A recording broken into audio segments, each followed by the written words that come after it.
Hello everyone, welcome back to this Microsoft Excel tutorial journey with me on my Knowledge Factor YouTube channel. On the continuation of my 16th lecture, we are going to take a look at our first function, those predefined calculations that are built inside of Excel. The first one that we are going to take a look at here is the sum function. So this is the most common, most widely used function in all of Excel worldwide.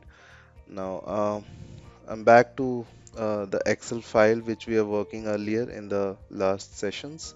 This is that monthly budget file. So that we have built up to this point where you can see all those calculations of total and percentage, right?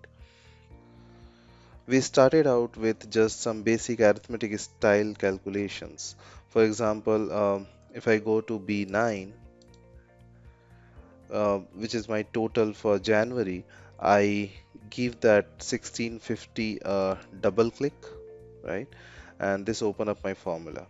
There it is. So I'm just doing some addition here. If you see the formula, I'm saying take this cell, add it to this cell, then add it to this cell, then this cell, this cell, this cell, right? So we only had one, two, three, four, five records there, right? So doing this plus this plus this plus this plus was not too bad. Although I know I probably don't want to do a lot of it. What if you had like 20, 30, 50, hundreds or thousands of records? Um, is that really something practical to do like this? You want to retype that over and over again? No way, right? There's no way to do that unless I'm getting paid to do it by line item, right? And maybe I will do it, but probably not, right? I want to find a quicker, more efficient way to doing this. And this is where a function, something like the sum function, will come in picture and make this so much more efficient and faster. All right, so let's take a look at sum function. I mean, I'll just hit escape key just to close that out. Now to start this out, we are actually going to replace all of these formulas right here. So from E, what is that? G4 to G8, from G4 to G8, and from B, sorry, and from B9 to G9. Let's delete those out. Get rid of them, right? You go through, you can highlight them so that you can delete them from the keyboard. And once we get deleted, now we broke that percent calculation here, right? But that's not too big of a deal. It just means this pound division slash zero exclamation mark error.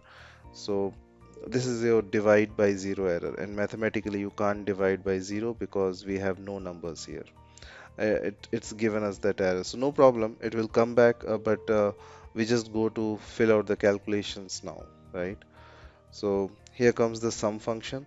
Now the process that we are about to go through here might be just a little bit different based on the version of Excel that you are going with or you are working with. There might be, if you are on the brand new version, there might be a little bit of automation happening for you. If you're still sitting in 2007 or even something earlier than that, probably not, but maybe 2007, 2010, 2013, 2016, and you might see a little bit difference, but nothing huge.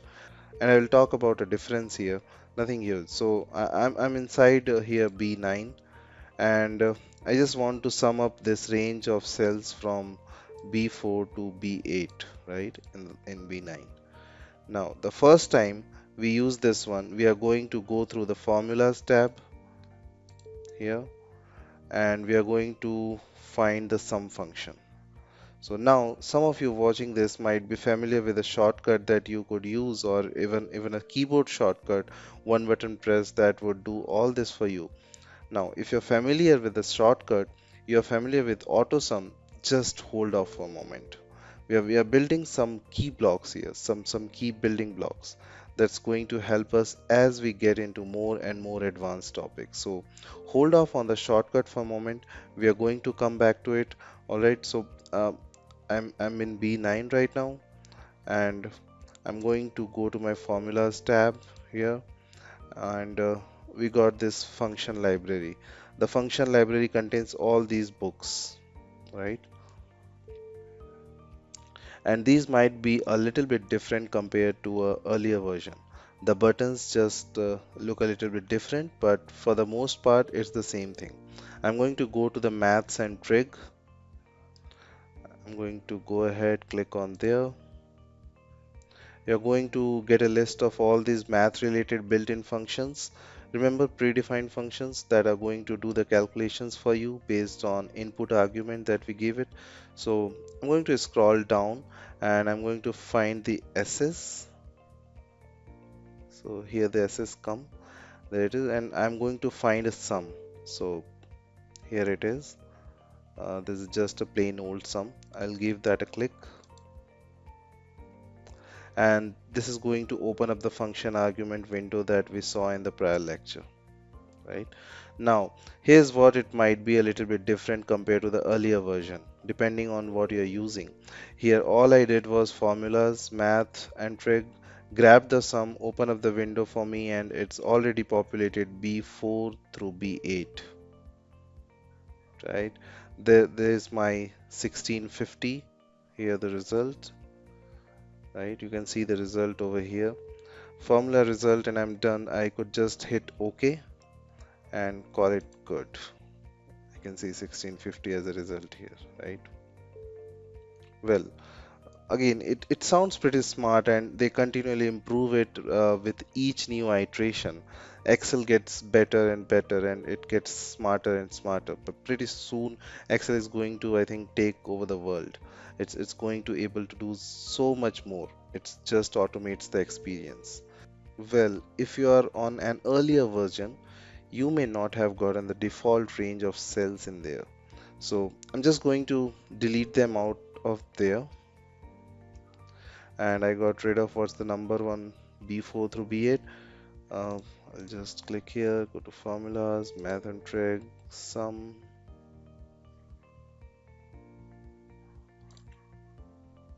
I'll delete this as well. So I got rid of what's the number one, B4 through B8. What I'm going to do is I could type it in and say I want B4 colon number through B8. So I can do like this as well, but let's leave out again. I'll just remove this. I can just select the range of cells that I want. So if I select here from B4 to B8, that is okay. And I can just click OK, and there's my 1650. That's it. I use the built-in function sum to sum up a range of cells. Couple of button presses, done. 1650. No more work for me, right? Now I want you to practice this. I want you to go through and complete it for February, March, April, May, right? And then I want you to come over here to the row totals of each bill. Then I want you to fill that in as well. Remember here, I'll set to go to the formulas, math and trig, sum function. There it is. Now, if it is already populated B4 through F4, if not, delete that out, and I will just go highlight the correct range of cells here. So if I delete it out, I'll just say B4 through BF8. Sorry, B4 through F4. B4 through F4, right? That's it, and I will hit OK, and there's my 5000 for rent. So complete it, do the rest of them, do the rest of the calculations, get all your sums in there. Then we're going to take a look at few other functions, these predefined calculations to do some more math for us. All right. So till the time, thanks for watching this tutorial. And as I always say, if you really liked it and enjoying this journey, then please do like, share, and subscribe my channel, and also press the bell icon to get the latest content update on this channel. Alright, then we will meet up in the next session. In case you have any questions, any concerns, then do let me know in the comment section of this video. Till the time, goodbye and take care.